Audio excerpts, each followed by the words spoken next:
The Boss Husband. Credit to the author. 813 hanggang 20. Ang mga pangalan po na nandito ay galing sa mga name generator. Kaya kung meron man pagkakatulad sa mga pangalan ng totoong tao o lugar, ito ay tunay na hindi sinasadya. Ang kwentong ito ay rated SPJ. Striktong patnubay sa mga walang jowa. Ito ay bawal din sa bata at matatandang walang asawa. Nang sumunod na araw ay nagbunga ng magandang umaga ng Linggo. Mula sa parking zone ng Stonegates International Airport ay dumating ang isang puting BMW na bumaril mula sa loob. Ang driver nito ay walang iba kundi si Justin na kagagaling lang sa kanyang biyahe sa Dawson Sec. Nakita si Justin sa medyo masayang mood. Nakikinig siya sa isa sa mga pinakabagong hit ni Lucille, paminsan-minsan ay humaham sa tono. Ginugol niya ang buong gabi bago nag-ground sa loob ng Dawson Ancestral Fortress, partikular sa silid ni Karen. Ngunit walang nakakatawang negosyo na nagaganap noong gabing iyon. Desidido si Justin na ibigay ang lahat sa paglilipat ng kaalamang naliwanagan sa kanya, kasama ang sarili niyang kakaibang cultivational modus operandi kay Karen. Ito ay mahalagang hakbang-hakbang na gabay para sa kanya na sundin kasama ang pagsagot sa anumang mga katanungan na maaaring mayroon siya. Ito ay isang seryosong bagay kahit na para sa mga tulad ni Justin. Ang pinakamaliit na maling hakbang ay magiging sanhi ng pagkasira ng isip ng isang tao. Ipinagpatuloy nila ito hanggang sa pagsikat ng bukang liwayway, pagkatapos ay naghiwalay sila upang maghiwalay ng landas. Ang dahilan kung bakit naging masaya si Justin ay, sa buong proseso ng pagtuturo kay Karen, nagawa niyang pinuhin ang kanyang mga estratehiya sa pagtuturo sa pamamagitan ng sesyon ng tanong at sagot. Nagawa niyang buuin ang kanyang mga aralin at tumuon sa pagbibigay diin sa kahalagahan ng mga pangunahing aspeto ng paglilinang. Iyon naman ay nagbigay kay Justin ng tiwala sa sarili sa pag-akay sa kanyang harem patungo sa direksyon ng paglilinang. Naging matagumpay ang kanyang pamamasyal sa Dawson Ancestral Fortress sa Sichuan. Hindi lamang ito nagbigay sa kanya ng mga sagot sa kanyang mga pangunahing katanungan, nagawa rin niyang suriin ang lahat ng kanyang mga layunin. Pagkatapos ng kalahating oras na biyahe, dumating si Justin sa tarangkahan ng kanyang bahay. Ang kanyang 5 araw na paglalakbay ay nag-iwan sa kanya ng pangungulila, nag-iiwan sa kanya sa pag-iisip na maaaring mahirap para sa kanyang mga babae na umalis sa ibang bansa sa kanyang tabi, ngunit higit pa sa kanyang sarili para sa kanyang pagtaas ng pag-aatubili na lumayo sa kanyang lugar na tinawag niyang bahay. Sa harap na hardin ay may malago na berdeng boxwood at magnolia shrubs na namumulaklak ng buong kapurihan sa ilalim ng sinag ng araw. Isang mapula ng natural na halimuyak ang nakapaloob sa hardin. Sa tabi ng mga patches ng damo ay isang pamilyar na figure sa isang apron, ganap na sinasakop ang kanyang sarili sa pagdidilig ng mga namumulaklak na halaman. Masayang inaayos ni Rebecca ang mga halaman, hindi alam ang pagbabalik ni Justin. Maswerte ka at hindi ka nakatira mag-isa. Paano mo malalaman kung may magnanakaw na susuko sa'yo? Gumapang si Justin sa kanya habang nagbibiro. Bahagyang natakot si Rebecca. Diyos ko, bakit lagi mo akong nililigawan? Papatayin ka ba ng telepono sa bahay kapag bumalik ka? I'm not leading a crowd of tourists, why would I need to call beforehand? Anyways, may pagkain ba sa bahay? Gutom na ako. Matingkad na ngumiti si Rebecca. Tanungin mo si Yuna, kumain na tayong lahat. Tuwang-tuwang pumasok si Justin sa bahay. Napansin niya na si Yuna ay abala sa paglilinis ng bahay, ngunit medyo kalmado siya nang makita ang kanyang pagbabalik. Matapos niyang malaman na kakain pa siya, dali-dali siyang pumunta sa kusina at inilabas ang mga natira sa almusal. Ang init ng tagaraw ay nagpanatiling mainit sa pagkain. Si Justin, sa kabilang banda, ay medyo casual din sa kanyang mga pagkain habang siya ay mabilis na umupo at nagsimulang kumain ng mga tinapay bago siya nagtanong, Yuna, bakit wala si Marian o Sheila?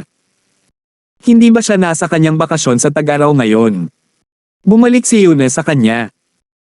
Nakangiting sumagot si Sheila, bumalik si Sheila sa orphanage para tumulong ngayon. Nakaramdam siya ng sama ng loob dahil hindi siya bumibisita sa panahon ng kanyang pagsusulit. Nangako siyang lalapit at tumulong ng mas madalas. Nakakapagod nga ang matandang babae na nag-aalaga ng mga bata sa Tagaraw. Nagpatuloy si Justin. Kung ganoon, paano si Marian? Hindi ba linggo ngayon? Nasa trabaho din ba siya? Ang binibini ay. Tila medyo alanganin si Yuna habang nagbabago ang kanyang tono. Young master, ano ang sinabi mo sa kanya? Siya ay tila hindi maganda, emosyonal na nagsasalita nitong mga nakarang araw. Anong ibig mong sabihin? Sa ikalawang araw nang wala ka, nagpasya siyang laktawan ang trabaho nang wala sa oras at tumakbo, pagsisiwalat ni Yunan na walang kaalam-alam.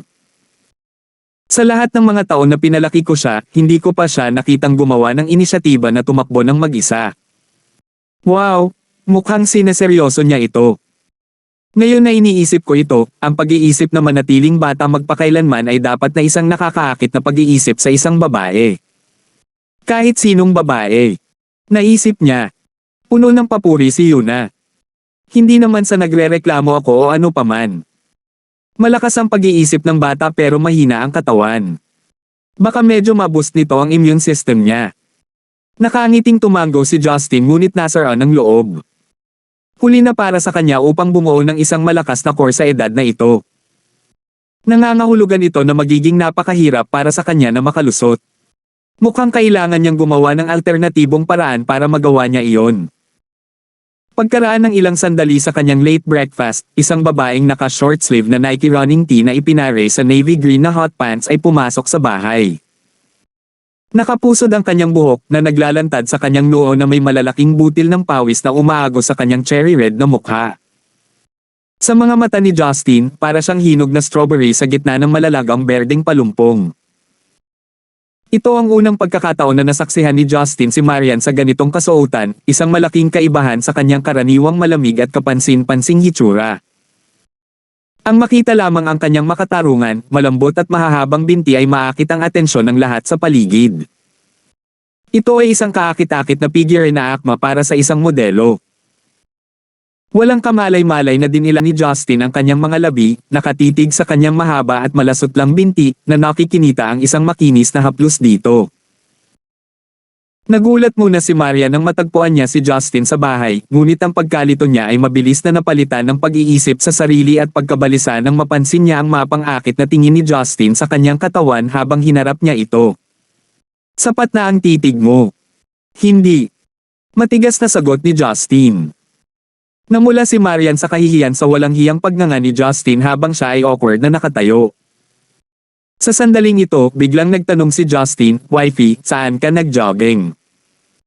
Napansin ni Marian ang kanyang pagkalito habang nahihiyang bamulok, ilang rounds lang sa parke sa kanlurang bahagi, paano na? Ano? Napatayo si Justin mula sa kanyang upuan nang hindi inaasahang bago siya nagpout sa pagkadismaya. Paano ka magsusuot ng ganyan? Titigan ka ng malabog na matatandang iyon, dinilaan ang kanilang mga labi. Hindi ito mangyayari, mula bukas ay magsusuot ka na ng pantalong pang-jogging, naririnig mo ako. Talagang hindi ito nakalabas. Sa wakas ay naunawaan ni Marian ang sitwasyon. Inggit ang brat, sinong mag-aakala?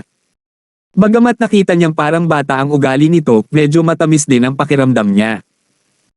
Hindi lang naman ako ang nag-iisang nagjo-jogging sa park. Hindi lahat ng tao ay walang hiya gaya mo, nakatitig sa mga binti ng babae ng walang kisap mata. Nanunukso si Marian. Matigas na sinabi ni Justin, mapagmamalaki kung matitigan ka dahil kinita ko ito. Itong ibang mga tao ay hindi man lang karapat-dapat na sipin. Masasabi mong makasarili ako o matigas ang ulo, ngunit mula ngayon ay ito na lang ang isusuot mo sa bahay. Kung tatakbo ka ulit sa mga iyon, kakalad ka rin kita pabalik sa bahay na ito sa isang sako. Si Marian ay naiwang tulala sa pagiging matigas ang ulo at katawa-tawa ng kanyang asawa.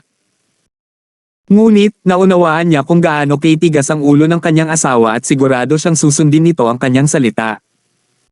Kaya sa ngayon, ang tanging nagawa niya ay ang tumango bilang pagsang-ayon. Mapalad para sa kanya, ang kanyang wardrobe ay ang pinakamaliit sa kanyang mga alalahanin. Maaari na lang niyang ipakuha ang isang tao ng isang pares para sa kanya anumang oras. Pagkatapos ay umakyat siya sa itaas upang maligo bago magsuot ng isang pares ng casual na pambahay na damit. Sa oras na siya ay bumaba muli, si Justin ay tapos na sa kanyang pagkain at nanunood ng balita. Hindi siya pinansin ni Marian at dumiretso sa kusina. Makalipas ang ilang segundo ay lumabas siya dala ang mga merienda na matagal na niyang hinahangad. Bago siya umupo sa isang hiwalay na unan, ibinahagi ang TV kay Justin. Ang mag-asawa ay bihirang magkaroon ng anumang pagkakataon na gumugol ng oras sa TV kahit na sa katapusan ng linggo. Maaaring parang isang bagay na normal para sa isang mag-asawa, ngunit sa kanilang mga abalang schedule at malamig na digmaan, halos hindi ito naririnig. Mabilis na sumulyap si Justin at napansin ang pakete ng pamilyar na glutinous rice ball sa kanyang pagkakahawak. Babe, hindi ba ang mga glutinous rice balls ay galing sa Jaws? Kailan mo binili? Nakaugalian ni Maria na hawak ang malaking bola ng malagkit gamit ang dalawang kamay habang siya ay kumagit. Si Tita Hilda ang nagdala nito para sa akin. Tita Hilda. Kumunat ang noo ni Justin. Pinabili mo ang ina ni Talia ng malagkit na bola para sa iyo. Hindi ito malaking bagay, dumaan siya, patuloy ni Marian. Ilang araw ang nakalipas, napansin ko na si Tita Hilda ay abala sa mga maliliit na palumpong ng gulay sa kanyang hardin. Huminto ako at nagtanong tungkol sa kanyang kamakailang bakante sa dati niyang trabaho. Sinabi niya sa akin na umalis siya sa trabaho, kaya tinanong ko kung gusto niyang tumulong sa glutinous rice ball parlor. Mukhang gusto niya ang ideyang iyon at doon na siya nagtatrabaho noon pa man. Hindi akalain ni Justin na may pusong malasakit si Marian kay Hilda at sa kanyang mga isyo sa kanyang trabaho. Ngunit may ngiti ito sa kanyang mukha na nag-udyok sa kanya na sumagot, alam kong si wifey ko ang pinakamapagbigay sa aming lahat. Inalagaan mo pa nga ang ina ni Talia. I guess you will spend more time with Talia in the future, hehe. Huwag kang maglakas loob. Malamig na tinitigan siya ni Marian. Huwag mong isipin na hindi ko nakuha ang iyong tono. Akala mo sinasadya kong utusan si Tita Hilda para maliitin ang mag-inang mag-ina, hindi ba? Mabilis na umiling si Justin bilang pagtanggi. Na-curious lang ako, bakit kita huhusgahan ng ganyan? Ganun ako kasama, akala ko alam mo na. Si Marian ay hindi kumbinsido. Awkward na tinapik ni Justin ang kanyang sarili sa ulo habang bumubulong, nangako ka na ang ating kasunduan sa kapayapaan ay tatagal ng 1 taon. Malayo pa ang mararating. Nasaan ang iyong karangalan? Napahawak si Maria sa kanyang apoy habang galit na galit niyang tinutupok ang kanyang glutinous rice ball, hindi pinapansin ang lalaking nasa kanyang tabi. Mapayapa at tahimik ang mga sumunod na sandali habang patuloy silang nanunood ng balita. Sa pagtatapos nito, tiningnan ni Justin ang oras at tumayo. Hindi na ako babalik para sa tanghalian. Kailangan kong lumabas at gawin ang ilang mga bagay. Subukang tulungan si Yuna sa tuwing magagawa mo. Kumunat ang noo ni Marian. Aalis ka na ba?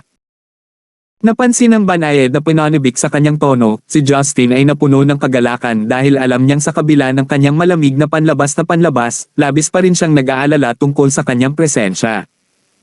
Huwag kang mag-alala, okay. Hindi ako lalayo. Katabi ko lang. Sa kalagitnaan ng kanyang pangungusap, naramdaman ni Justin ang mga patak ng malamig na pawis na tumutulo sa kanyang likod. Damn it, paano ko nagawang madulas yun? Naisip niya. 814. Hindi nakakagulat, ang nakakatusok na titig ni Marian ay nagpalamig ng lahat sa kanyang paningin. Mukhang may lalabas para makipagkita sa kanyang manliligaw. Napakahusay na tao. No wonder 2 leftover buns were enough to fill him. I bet ayaw niyang mabusog bago ang lunch date niya. Magpapasalamat muna ako sa iyo sa pagtitipid sa aming mga pinamili. Dahil napakabait mo na sa amin, bakit hindi na lang kami magtipid sa hindi pag-uwi para sa hapunan ngayong gabi? O mas mabuti pa, bukas para sa almusal. Si Justin ay matigas bilang isang estatwa. Marian, pakinggan mo ako. Ibibigay ko lang kay Roslyn ang newfound cultivation technique. Plano ko ring turuan ka, pero bago ka pa lang dito, kaya isip ko na pigilin natin ito hanggang sa lumakas ang katawan mo para sanayin ito. Kinasusuklaman ni Marian ang kanyang murang paliwanag, ngunit naunawaan niya na walang paraan na mapipigilan siya nito na gawin ang gusto niya. Kung gayon, kailan ako magiging handa? Magsisinungaling siya kung sasabihin niyang hindi siya interesadong magmukhang bata magpakailanman. Nag-iisip si Justin ng ilang segundo bago siya sumagot, kailangan nating maghintay hanggang sa maging malusog ang iyong katawan gaya ng karaniwang tao. Maaaring hindi mo ito maramdaman ngunit ang iyong katawan ay mas mahina kaysa sa karamihan dahil sa iyong mga gawi sa pagtatrabaho. Mag-ehersisyo ng higit pa, kumain ng mas mahusay, at bawasan ang mga mapang-akit na malagkit na bola ng kanin. Sana, sa loob ng 2 buwan ay makakapagsimula tayo ng pangunahing pagsasanay. Kung hindi, mas mabagal ang iyong pag-unlad. Ang 2 buwan ay hindi masyadong mahaba sa malaking sukat ng mga bagay, kaya't walang sabi-sabing tumango si Marian. Ang 2 sa kanila ay lumaki sa isang relasyon kung saan si Marian ay hindi na comfortable sa pag-iisip na siya ay gumugol ng oras sa ibang mga babae. Ito ay isang pagbabago na unti-unting nahuhubog, isa na kahit si Marian mismo ay hindi alam. Pinatuyo ni Justin ang malamig na pawis sa kanyang noo, walang hanggang pasasalamat na pinili niya maging masigasig tungkol dito. Ligtas siya sa galit nito sa ngayon. Agad siyang lumabas ng bahay, at hindi mapakali na kunin ang front gate papasok sa bahay ni Roslyn habang siya ay tumawid sa bakod at walang kahirap-hirap na dumaong sa kanyang damuhan. Pagkatapos ng sunod-sunod na magalang nakatok sa pinto, si Talia ang sumagot sa pinto sa halip na si Roslyn. Nabawi ng babae ang kanyang kumpiyansa at positibong nagniningning na may nakakapreskong kinang. Ang kanyang buhok ay kulubot dahil sa tila isang morning shower na may ilang mga hibla na nakasabit sa kanyang mga pisngi. Nang makita niya kung sino ang bumisita, lumawak ang ngiti niya. "Oh, bumalik ka na."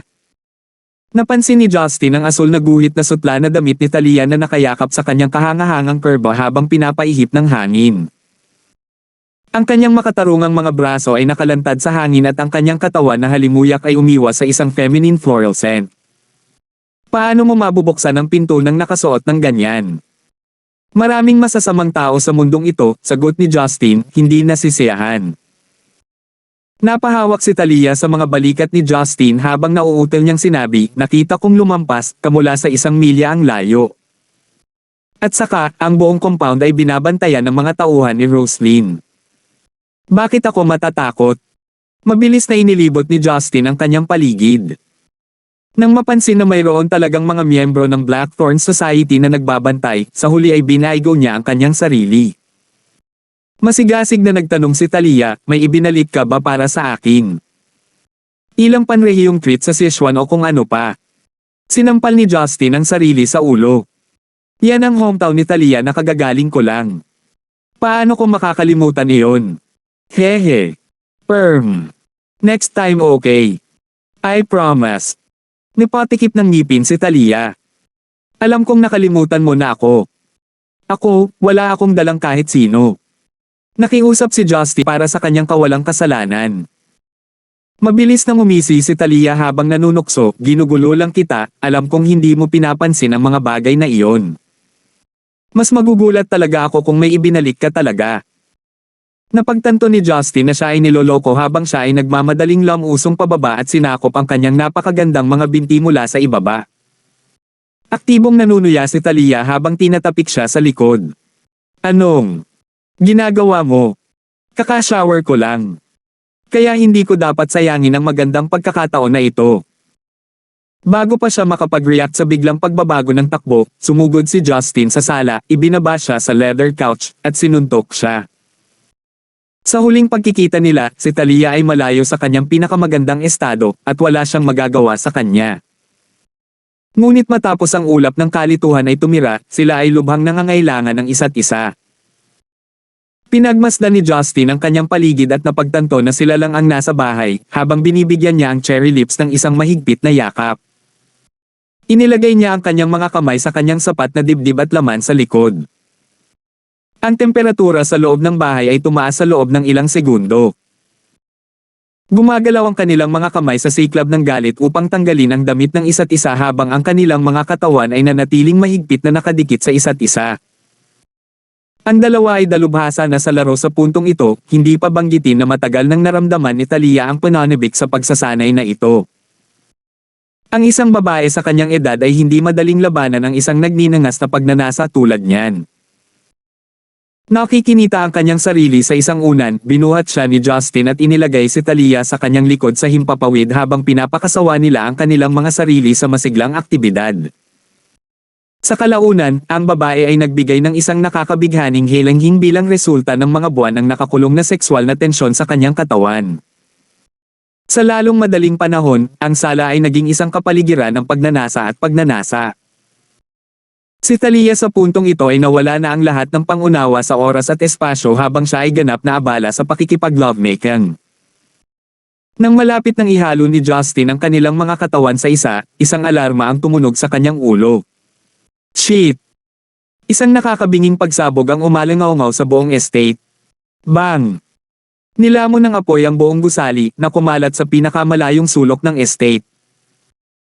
Ang hangin ay puspos ng makapal na layer ng smog at usok na nagbabantang masuffocate ang anumang bagay sa paligid nito. Ang katangi-tanging gusali ay giniba sa mga panga ng apoy. Ang tindi ng pagsabog ay niyanig ang pundasyon ng estate sa tabi nito. Kung hindi dahil sa makapal na konkretong pader na naghihiwalay sa dalawa, ang ari-arian sa tabi ay maaaring natagpuan ang sarili sa isang katulad na kapalaran. Kahit noon pa, ang buong kapirasong lupa ay lubusang ngumunguya. Sa pamamagitan ng dagandong at mga bitik, si Justin kasama si Thalia sa kanyang mga bisig ay bumagsak sa nakasusuklam na ulap. Salamat kay Justin, hindi sila nasaktan ng pagsabog o ng smog na sumunod. Nagpasya si Justin na dumaong sa ikalawang palapag na balkonahe ng kanyang sariling bahay. Sa pagbabalik tanaw sa bahay sa likuran niya na ganap na nasunog lupa, muling lumitaw ang kanyang galit. Si Thalia ay ganap na natakot sa mga pangyayari. Sobrang lakas ng tibok ng puso niya na para bang sesubog na ito. Sumandal siya sa katawan ni Justin, ganap na hindi alam ang kanyang hubad na estado. Pagkatapos ng ilang pag-iisip, tumungo si Justin patungo sa sarili niyang silid at maingat na inihiga siya sa kama. Kumuha siya ng damit na isusuot ni Thalia at ng kanyang sarili. Mabilis siyang tumingin sa likuran niya para lang mapansin si Thalia na umiiyak, ganap na natakot sa kanyang talino. Nadurog ang puso niya sa nakita. Yumuko siya at hinawakan ang kamay nito na panatag. Thalia, ayos lang, nandito na ako. Isuot mo ang mga damit na ito at hintayin mo ako sa bahay. Naniniwala ako na may gustong kunin sa akin at kay Roslyn. Kailangan kong pumunta ngayon pero siguraduhin mo, aayusin ko ang lahat. Ang biglaang takot ay nag-iwan kay Thalia na tulala, tumulo ang mga luha sa kanyang mga mata. Tumanggol siya, sinabi niya, sige, mag-ingat ka. Muling pinasadahan ni Justin ang sarili mula sa balkonahe. Sa damuhan sa ibaba, sina Marian, Yuna at Rebecca ay nakatitig sa tambak ng mga durog na bato sa bahay ng kanilang kapitbahay pati na rin sa kanilang sarili. Nagsuot sila ng mga ekspresyon ng pagkagulat at takot. Nang mapansin ang pagbaba ni Justin mula sa ikalawang palapag na hindi nasaktan, sila ay napanatag. Nagmamadaling tinungo ni Marian si Justin at tinitigan siya pataas at pababa bago nagtanong, ano ang nangyari? Akala ko ba ay pupunta ka kay Roslyn? Bakit sumabog ang bahay? Okay ka lang. Nakangiting napabuntong hininga si Justin. Ito ay walang iba kundi isang kaunting abala. Paano ang lahat ng tao sa bahay? Roslyn, Thalia at Tita Hilda, okay lang ba sila? Sumagot si Justin, sinala ko ay isang tao ang nagtanim ng napakasabog na kaso para harapin kami ni Roslyn. Kailangan kong hanapin si Roslyn ngayon. Ingatan mo si Thalia habang wala ako. Kasalukuyan siyang nagpapahinga sa aking kwarto. Ipapaliwanag ko ang lahat ng nalalaman ko kapag nakabalik na ako. Nagtapos si Justin at hinanap ang kanyang mga bulsa at napagtantong naiwan niya ang kanyang pantalon sa bahay. At ngayon na ang bahay ay maliit, iyon ay maaari lamang ibig sabihin ng parehong para sa kanyang telepono. Nagmumura sa ilalim ng kanyang hininga, si Justin ay nagmamadaling humingi ng magagamit na mobile phone. Agad na ibinigay ni Rebecca ang kanyang telepono sa kanyang anak. Sa kabila ng kakilakilabot na pangyayaring nasaksihan niya, nagawa niyang panatilihing kalmado. Eto anak, kunin mo ang akin. Mag-ingat ka. Hinawakan ni Justin ang telepono, binigyan sila ng nakakapanatag na tango at tumakbo palabas ng bahay habang dinadial ang numero ni Moren sa telepono. Nang makakonekta ang linya, sabik na sinabi ni Moren, kamahalan Pluto, sinubukan kong makipag-ugnayan sa iyo ngunit hindi nakakonekta ang iyong telepono. Nagkaroon ng isyo kay Miss Roslyn. Ano bang pinagsasabi mo? Inutusan ko ang squad mo na bantayan siya. May trabaho ka. Nagsisisi na sumagot si Moren, huminahon ka kamahalan Pluto. Pinadala ko si Adeline para bantayan si Miss Roslyn. Ngunit hindi ito isang bagay na hinulaan naming mangyayari.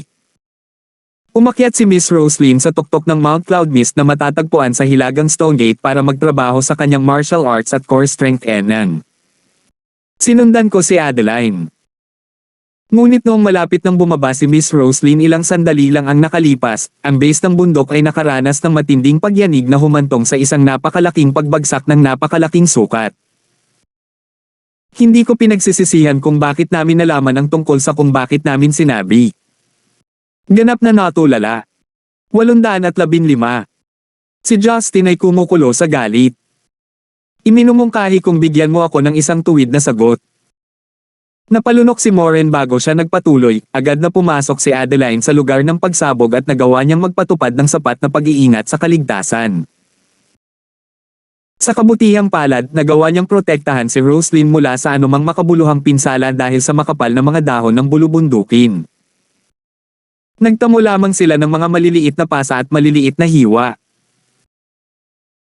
Gayunpaman, dahil ang bulubundukin ay puno ng matarik na dalesdes, malaking bahagi ng rehiyon ay natatakpan na ngayon ng mga malalaking bato at maluwag na lupa na epektibong humaharang sa kanilang ruta ng pagtakas.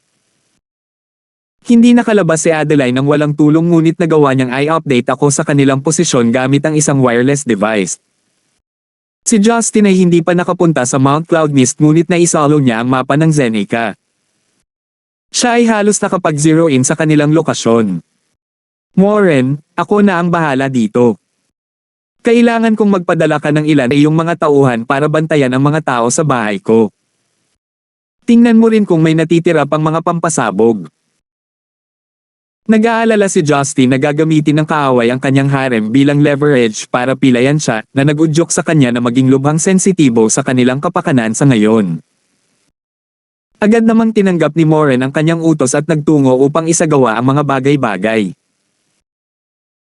Maaaring nag-aatubili si Justin na isagawa ang tunay na antas ng kanyang mga paglilinang ngunit ang mga panahong desperado ay nangangailangan ng mga desperadong hakbang. Ang kaligtasan ni Roslyn ang kanyang pangunahing prioridad sa ngayon. Hindi niya ligtas na masabi na tapos na ang kaaway sa kanilang mga pukana. Ang Mount Cloud Mist ay hindi masyadong malayo sa kanyang tirahan. Ito ay hindi gaanong bundok ngunit higit pa sa isang burol na sumasaklaw ng humigit kumulang 500 metro sa ibabaw ng antas ng dagat. Ang mga halaman doon ay masagana na nag-udyok sa maraming tao na umakyat at bumaba araw-araw. Gayunpaman, ang kamakailang pagbibigay prioridad ng mga lokal na pamahalaan sa pagtatalaga ng mga lokal na parke sa loob ng rehiyon, na ipinaraise sa kontrol ng pamahalaan sa pangangalaga sa kapaligiran sa pamamagitan ng paghihigpit sa mga kalapit na negosyo, ay naging dahilan upang mawalan ng katanyagan ang burol. Tumanggap si Roslyn sa salita ni Justin at nagpas siyang kumuha ng sariwang hangin na magpapahusay sa kanyang mental at pisikal na kagalingan. Sa pag-iisip na iyon, pinili niya ang partikular na burol na ito para sa kanyang pagsasanay. Walang sino man ang mapaghula na sasamantalahin ng kaaway ang gayong desisyon. Samantala, sa paligid ng kalagitnaan ng tagaytay ng Mount Cloud Mist, ang tanawin ng lugar ay naiwan sa mga guho mula sa resulta. Ang mga bato at graba ng lupa ay nakahanay sa buong ruta. Ang mga puno at shrubberry ay nabunot at biglaang itinapon sa buong lugar. At sa sandaling iyon sa parehong kagubatan malapit sa paanan ng mga burol, isang grupo ng mga lalaki na may sari-saring damit ang dumaraan sa mga labi. Sila ay binubuo ng pangunahing mga Caucasians mula sa iba't ibang bahagi ng mundo, maliwanag sa kanilang buhok at kulay ng mata. Karamihan sa kanila ay may dalang mga bag ng kagamitan habang lahat sila ay nagtitipon patungo sa isang midpoint malapit sa lugar ng pagguho ng lupa. Ang kanilang mga mukha ay kumikinang sa ganap na kagalakan sa paningin ng pagkawasak. Ang kanilang mga backpack ay napuno ng maraming missile launcher na lahat ay tinina ng isang tinte na itim. Ang mga missile launcher na ito ay mahusay na isinuot sa hitsura nito. Gayunpaman, gumagana ang mga ito tulad ng araw na ginawa ang mga ito. Ang mga lalaking may hawak ng launcher ay pumwesto sa paanan ng bundok at lahat ay nakatutok sa isang direksyon.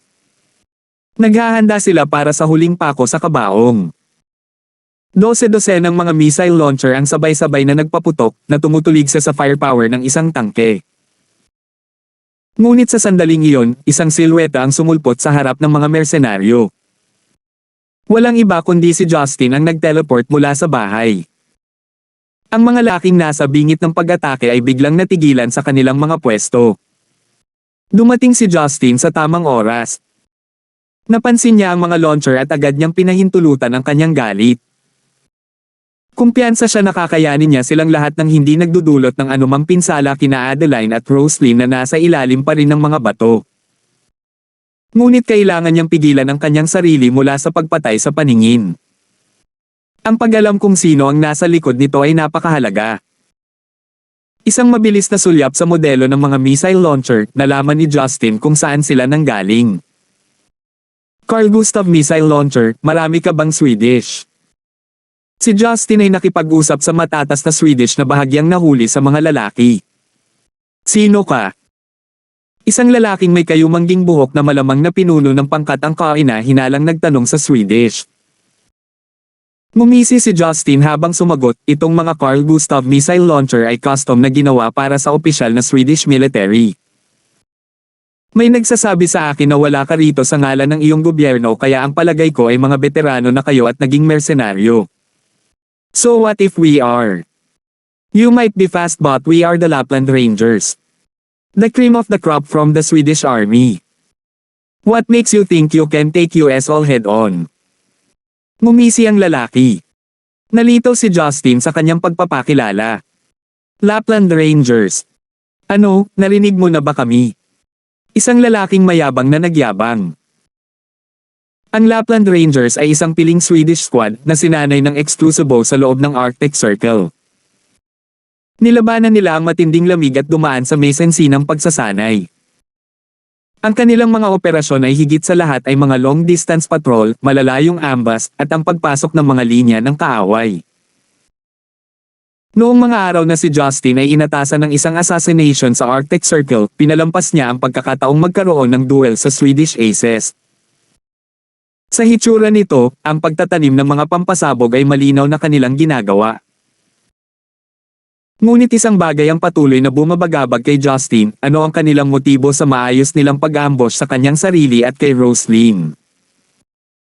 Pagkatapos ay may biglang pumasok na pag-iisip sa kanyang isipan, isang pangalan na nakabaon ng malalim sa kanyang isipan nitong mga taon, Martin Sito.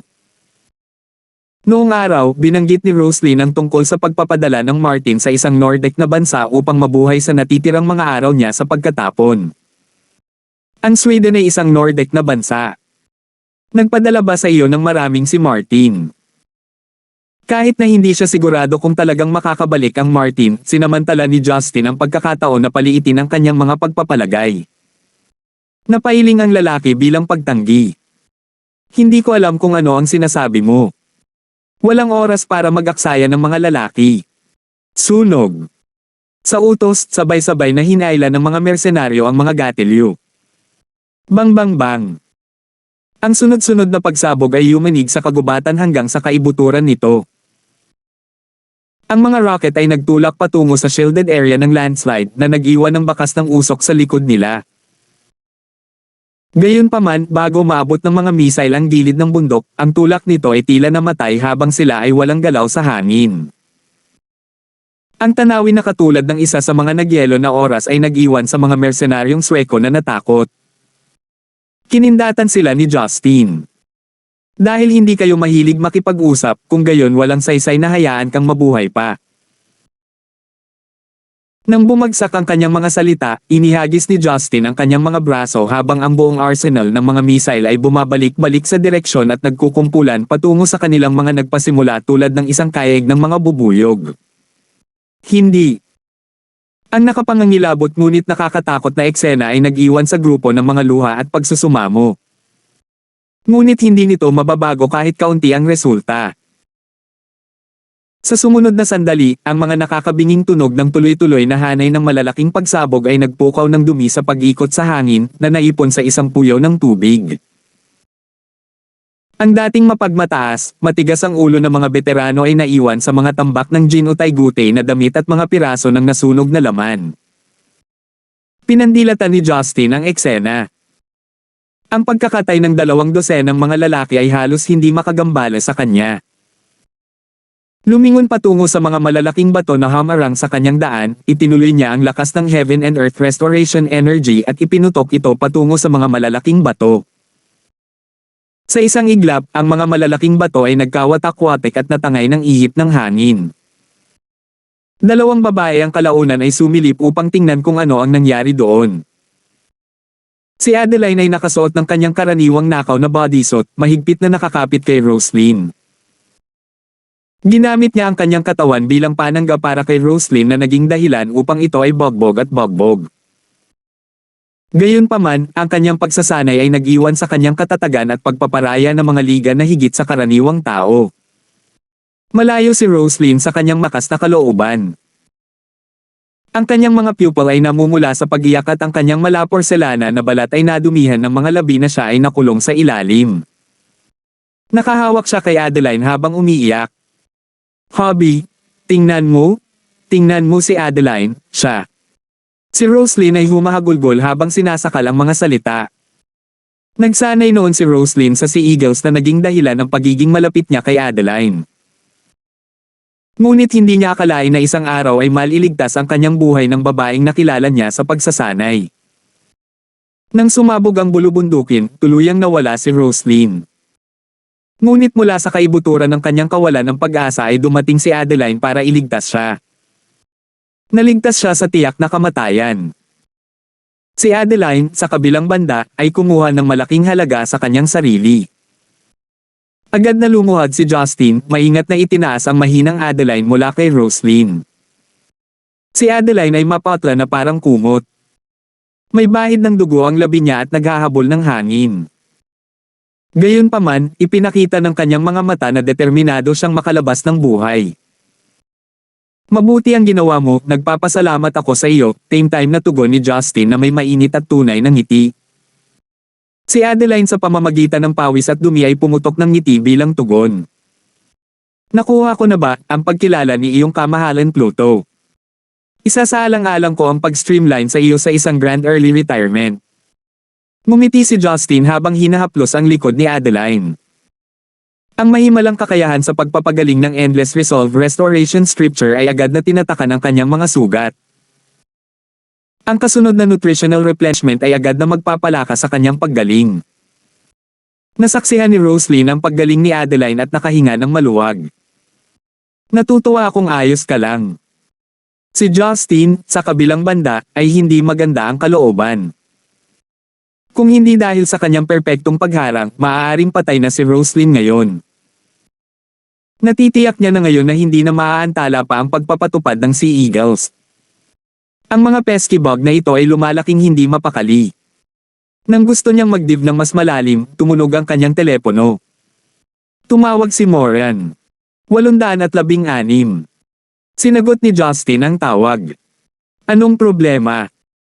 "Your Majesty Pluto, parang hindi tulad ng aming hinulaan ang sitwasyon. Mukhang may kinalaman ng mga miyembro ng Blackthorn Society na naka-duty sa insidente.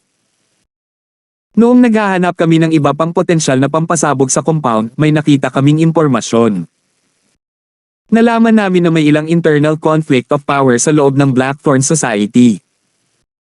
Sinubukan pa nga ng ilan sa kanila na kunin ang inisyatiba sa sarili nilang mga kamay para pahinain ang sarili nilang mga miyembro. Ang target nila ay ang iyong pamilya.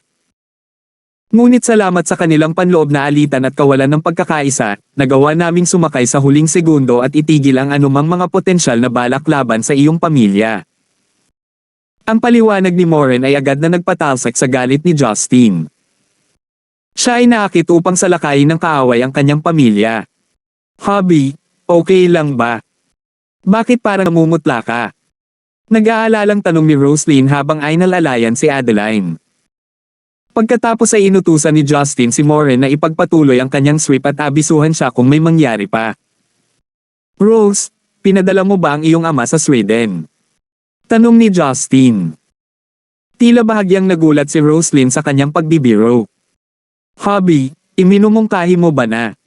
Lahat ng ito, gawa ng tatay ko.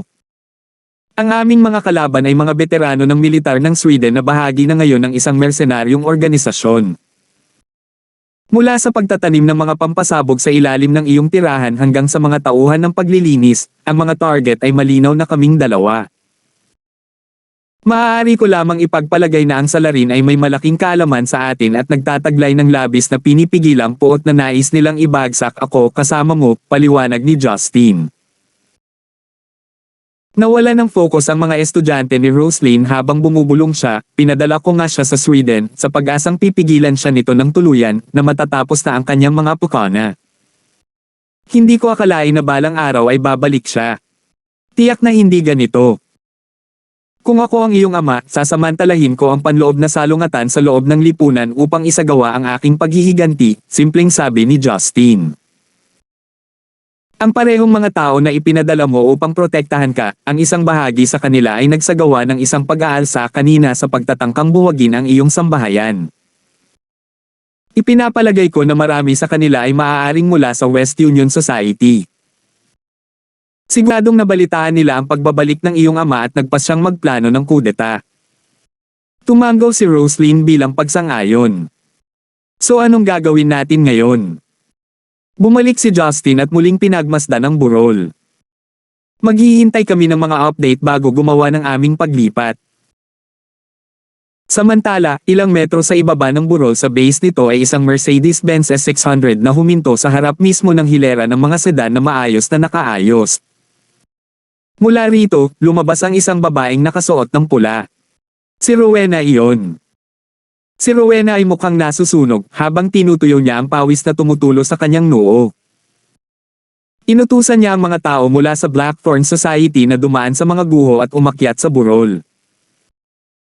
Dahil ang Mount Cloud Mist ay halos hindi itinuturing na isang bundok, ang mga lalaki ay nakarating sa kinaroroonan ni Justin ng hindi oras. Hindi nagtagal bago nila napansin ang malaking artificial na bunganga sa harap ng paningin ni Justin, at sa pagitan ay nasusunog na hindi nakikilalang mga bangkay. Kasunod na dumating si Rowena at nakahinga ng maluwag nang makita sina Justin at Roslyn, na nag-iwan sa kanya ng isang malawak, masigasig na ngiti. Brother Justin, Sister Roslyn, I am so glad to see that you are safe. Nakatanggap lang ako ng balita mula sa mga tauhan ko na nagkapira-piraso ang bahay mo. Himala na wala ka sa bahay. Pero napagtanto ko na baka tambangan ka sa dati mong training spot. Habang pinapanood ang lumuluhan na si Rowena, halos naibsan ang unang pagdududa ni Roslyn sa kanya. Sa palagay ko ay walang paraan na makakalap siya ng ganoon kalakas na motibasyon para pahinain kami ni Justin. Tandang pananong. Naisip niya. Sa hitsura nito, si Martin mismo ang nag-iisang utak. Pagkatapos ay nagtanong si Justin, nalaman mo ba ang may kasalanan sa likod nito? Tumango si Rowena habang tumugon, natuklasan namin ang ilang mga plot dito at doon. Lumilitaw na ang ilan sa mga dating miyembro ng West Union Society ang nag-udyok sa pukana. Ang pinakamabuting hula namin ay si Martin na lihim na nakabalik mula sa Sweden. Alam naming umalis siya dahil inabandona ang kanyang tirahan sa Sweden kamakailan. Nasaan siya ngayon? Mabilis na sumunod si Justin. Si Rowena ay natigilan habang nakayuko ang kanyang ulo sa pagkabigo. Paumanhin. Kuya Gibson. Hindi pa rin namin matukoy ang eksaktong lokasyon niya sa ngayon. Nag-isip sandali si Justin bago siya lumingon kay Roslyn. Bumalik muna tayo. Si Adeline ang priority natin ngayon.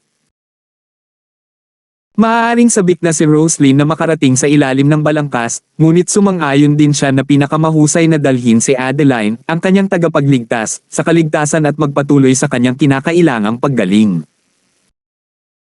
Nang bumalik ang mga miyembro sa kani-kanilang mga sakay, umupo si Rowena sa front passenger seat sa tabi ng driver habang komportable silang tatlo sa likuran.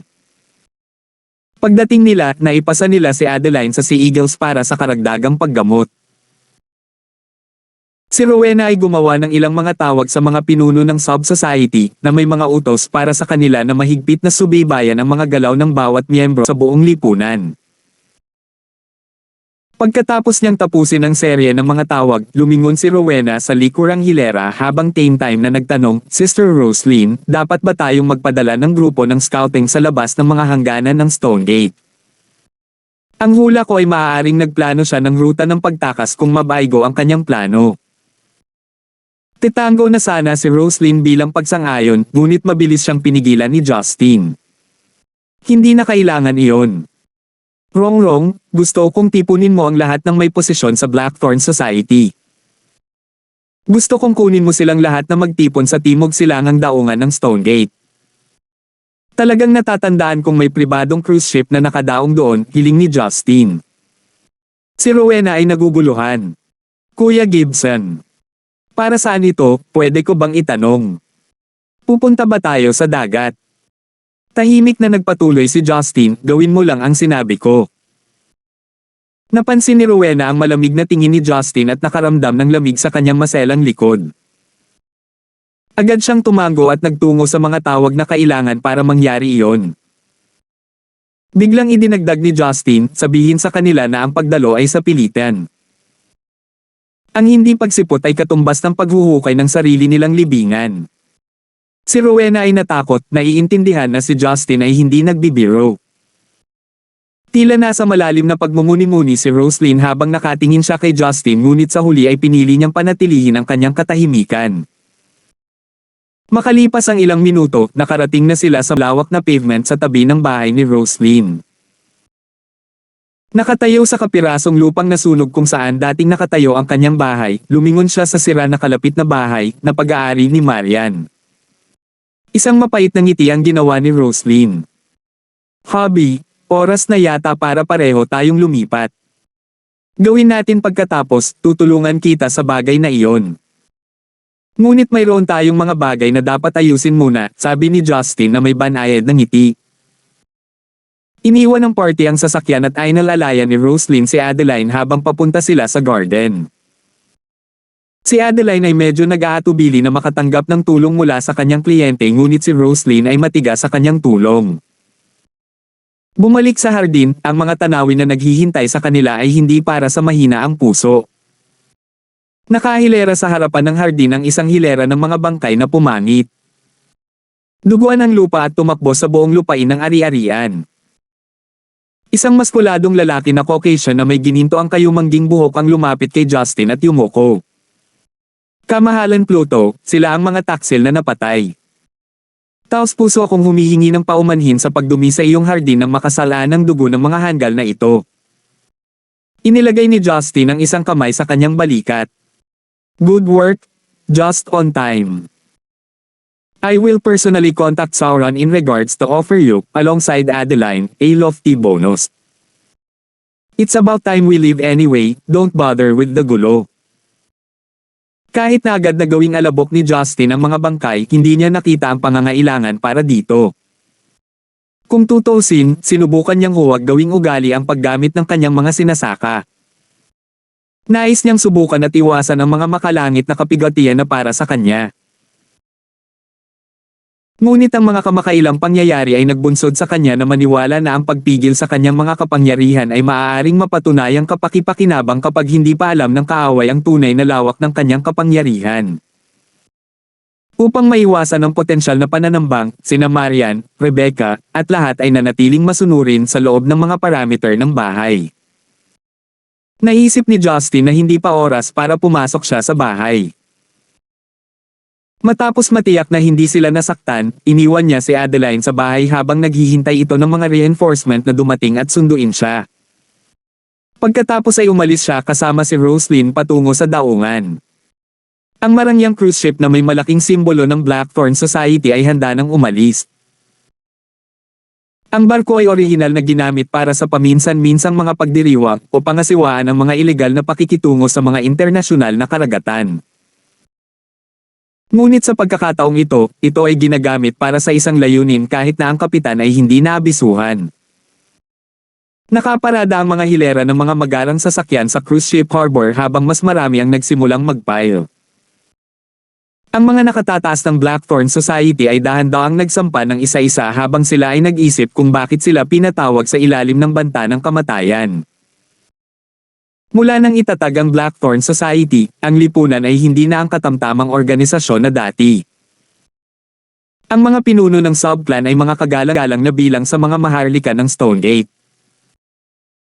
Ito ay lubos na nauugnay sa matatag na katayuan ni Stonegate bilang isang pangunahing sentro ng ekonomiya sa loob ng bansa, kasama ang kanilang epektibong pakikipagtulungan sa sariling Green Dragon Society ng Central City. Sa pagpasok ni Justin at Roslyn sa cruise, kasama si Rowena, ang mga pinuno ay nakitang nagchichismisan na may mga haka-haka. Bilang aktwal na pinuno ng lipunan, si Roslyn ay bihirang kasama sa pamamahala ng kanilang mga panloob na gawain, hindi kasama ang ilang mga pangunahing desisyon at misyon. Karamihan sa mga pang-araw-araw na operasyon ay pinamahalaan sa halip ni Rowena. Para kay Justin, karamihan sa mga matatanda sa lipunan ay mauunawaan at tatanggapin ang kanyang pagkakasangkot sa bagay na ito, ngunit ang mga wala sa digmaan sa pagitan ng mafia ni Stonegate ay walang alam sa maselang pag-iral ni Justin. Sa sandaling nakasakay na ang lahat, pinahintulutan ni Justin si Rowena na ayusin ang pulong, habang ang mga tao ay malayang naghahalo-halo sa barko, na malapit nang umalis patungo sa direksyon ng internasyonal na tubig sa kabila ng teritoryo ng Stonegate. Nagsimulang magsalita ang mga miyembro ng pinakamataas na antas sa isa't isa, at hindi nagtagal, halos lahat ng nakasakay ay nasanay na sa presensya ng batang tagalabas na tumatawag. Siya ang manliligaw ni Roslyn mismo, hindi banggitin ang kanyang mga pagsisikap sa pag-secure ng lugar para kay Roslyn at upang ipatapon ang kanyang ama na si Martin. Ang kaalaman lamang na iyon ay nag-iwan ng pagkalito sa marami habang sabay-sabay na nag-usisa kung ano ang kaya ng binata. Hot. Pagkaraan ng humigit kumulang 10 minuto, ang tunog ng busina ay nagpapahiwatig ng pag-alis ng mga barko patungo sa internasyonal na karagatan. 817. Habang ang iba ay abala sa paghahalo, si Justin ay nagtungo sa isang marangyang silid na malayo sa ingay kung saan naruroon ang laptop na hiniling niya. Pagkatapos kumonekta sa Wi-Fi onboard, nakipag-ugnayan siya kay Sauron na nasa United Kingdom. Bagamat medyo maaga dahil sa pagkakaiba ng time zone nila, sinagot ni Sauron ang tawag ni Justin. Isang walang sando na maskuladong lalaki na may magulo na pulang buhok ang lumabas sa screen ng video call at walang tigil na nagtanong, "Kamahalan Pluto, bagamat alam kong may kailangan kang talakayin sa akin, kailangan kong sabihin na tumawag ka sa hindi magandang oras." Hindi pinansin ni Justin ang kanyang mga reklamo. "I need you to find someone." Kinuha niya ang Lapland Rangers, isang mercenaryong grupo mula sa Sweden, para tugisin ako kasama ang pinuno ng Blackthorn Society. Mula sa kung ano ang maaari kong makuha, pinili niyang huwag pumasok sa Stonegate at isinagawa ang kanyang mga plano sa dagat, na nagbibigay sa kanya ng isang mas madaling ruta ng pagtakas. Dahil doon, hindi ko lubos na sigurado kung saan ang kanyang lokasyon. Ay natagpuan na. Saglit na nag-isip si Sauron bago sumagot, "Maaari ko bang makuha ang kanyang pangalan?" "Martin." Tumango si Sauron. "Bigyan mo ako ng kalahating oras. Hindi dapat masyadong mahirap kung may mercenaryong grupo ang kasali." Umalis si Justin sa silid at nagtungo sa deck ng barko. Nangako si Sauron na aabisuhan siya kung nakakuha siya ng lokasyon. Ang deck ay napuno ng lahat ng uri ng mga pasilidad para sa mga layunin ng entertainment na ginagawa itong isang perpektong lugar para sa swimming at sunbathing. Gayunpaman, inaasahan ng lahat na matatapos ang isyong ito sa loob ng isang araw o dalawa at basta-basta na lamang iimpake alinsunod. Kaya naman, karamihan sa kanila ay umiinom ng cocktail at nakikipag-chat para pumatay ng oras. Dinala ni Roslyn si Rowena at nakipag-chat sa nakatataas na pamamahala ng lipunan, pinupunan sila tungkol sa emergency na nangyari. Nagulat ang lahat nang malaman na muling lumitaw ang Martin at muntik nang magtagumpay sa pagpatay kay Roslyn. Ang ilang mga tao ay nagsimulang mag-isip tungkol sa insidente. Lumipat si Justin kay Roslyn habang may hawak na baso ng pinalamig na champagne. May itatanong sana siya pero naputol siya nang marinig niya ang pamilyar na boses na tumatawag sa kanya. Isang chubby na lalaki na naka-blue flower shirt ang sumalubong kay Justin na may malaking ngiti, "Brother Gibson. I'm so good to finally see you. It's been too long." Tinitigan siya ni Justin pataas at pababa. Ikaw ba, Little Joe? Tumawa si Little Joe. Hay nako. At dito ko naisip na hindi mo ako makikilala. Noong unang nakilala siya ni Justin, bartender lang siya sa bar ni Roslyn. Siya ay nagkaroon ng isang nagdadalaga na mukha na puno ng mga pimples sa nakaraan ngunit ngayon ay may mas mature na mukha kahit na doble ang laki. Lumapit si Roslyn at ngumiti. Little Joe, sinabi ko sa iyo na kontrolin mo ang iyong sarili. Hindi ka maaaring magpaka-carefree ngayong may asawa ka na.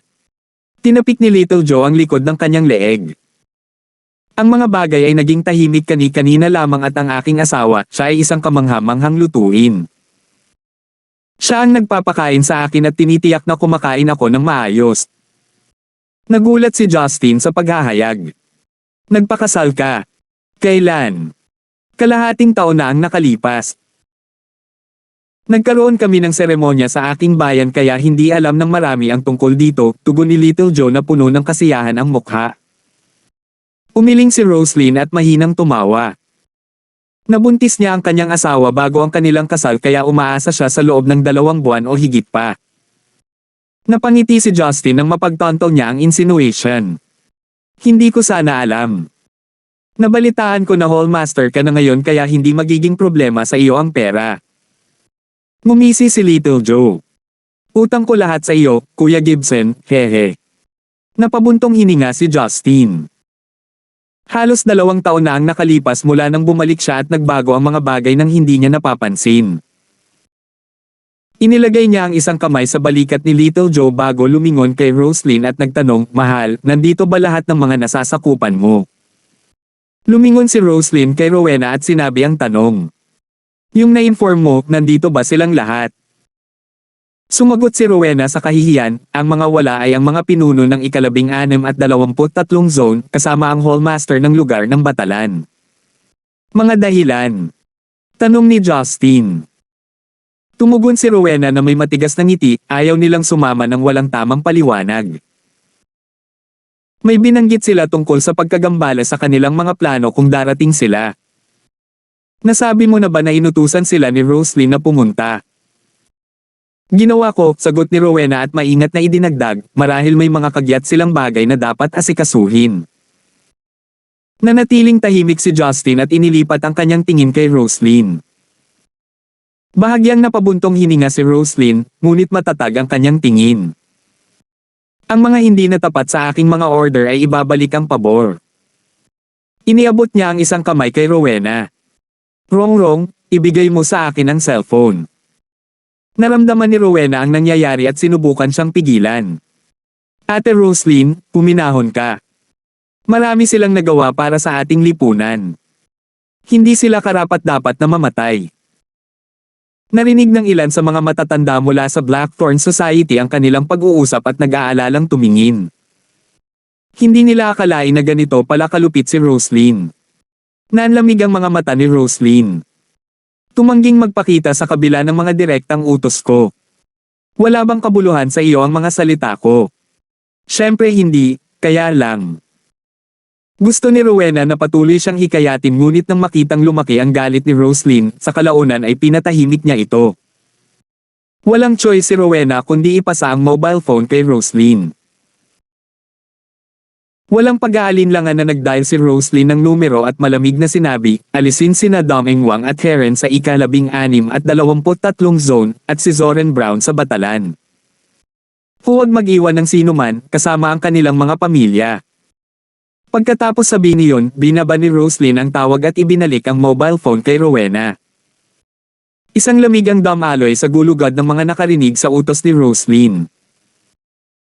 Ang pinakamalakas na elite squad sa Blackthorn Society na sinanay ng Sea Eagles ay mga tapat na subordinate na nakikinig lamang sa mga utos ni Roslyn at sila ang namamahala sa pagpaparusa sa mga magulo sa loob ng lipunan at mula sa iba pang mga gang.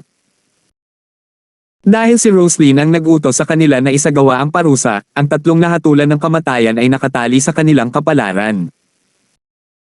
Ngunit ang pagpatay sa kanilang mga inosenteng miyembro ng pamilya, ipinaalala nito sa mga naroroon na si Rowena ay maaaring mukhang ang nagpapatakbo ng mga operasyon sa lipunan, ngunit si Roslyn ang tunay na namamahala. 3 Tanong ni Roslyn nang makitang pumuti ang mukha ni Rowena, bakit, sa tingin mo ba masyado akong malupit? Mabilis na umiling si Rowena. Ako. Hindi maglakas loob. Hindi ka nasisiyahan sa aking mga utos ngunit huwag maglakas loob na tanungin ang mga ito. Bahagyang sumengot si Roslyn. Sinabi ko na sa iyo nitong nakalipas na mga taon, wala nang babalikan pagkatapos piliin ang daan na ito. Pinili nilang sumuwi sa kabila ng pagiging mahina kaysa sa akin. Wala akong pasensya sa mga maaaring magdulot ng potensyal na problema sa hinaharap. Tahimik na tumango si Rowena. Nanatiling tahimik si Roslyn hanggang sa lumingon siya kay Justin na may ngiti sa kanyang mukha, Hubby, bakit mo pinaalis ang lahat papunta sa dagat? Dahil ba nahanap mo na siya? Umiling si Justin. Hindi ko pa nakuha ang eksaktong lokasyon niya. Pumunta ako sa dagat upang ayusin ang aming mga bagay dahil ang aking pinlano ay maaaring medyo mahirap para sa dalampasigan. Natarante si Roslyn at kinurot, you never give me a straight answer. Never mind, I'm sure alam mo na ang gagawin. Sa ngayon, ako na lang ang pipong babae sa tabi mo. Saglit silang nag-chat sa upper management pagkatapos noon. Gayunpaman, ngayong alam nilang si Roslyn ay nasa isang warpath na naman, sinubukan nilang purihin siya sa pamamagitan ng pagbuhos sa kanya ng mga papuri. Sa wakas, makalipas ang halos kalahating oras, nakatanggap si Justin ng tawag mula kay Sauron. Kamahalan Pluto, tumpak ang iyong mga hula. Siya ay natagpuan sa open sea sa labas ng Stone Gate. Martin ay gumastos ng malaking halaga ng pera at kumuha ng 3 squad mula sa Lapland Rangers. Sa ngayon, siya ay protektado ng 2 grupo ng mga mersenaryo sa isang destroyer ilang milya mula sa mga hangganan ng Stone Gate. Ang aming mga satellite ay nakilala na siya ay naglalakbay patungo sa timog. Siya ay tila naglalakbay patungo sa timog. 80 nautical miles per hour na ginagawang halos imposible para sa iyo na maabutin siya ngunit kung gusto mo, maaari kong ipadeploy ang Yamato-sec ng ilang mga barko upang pigilan ang mga ito upang maabutin mo siya sa loob ng 1 oras. Si Justin, na nasisiyahan sa mga resulta, ay nag-utos, pagkatapos ay makipag-ugnayan kay Hanya bilang kapalit ko at hilingin sa kanya na alagaan ito. Pigilan mo lang sila sa pagtakas ngunit huwag kang umatake.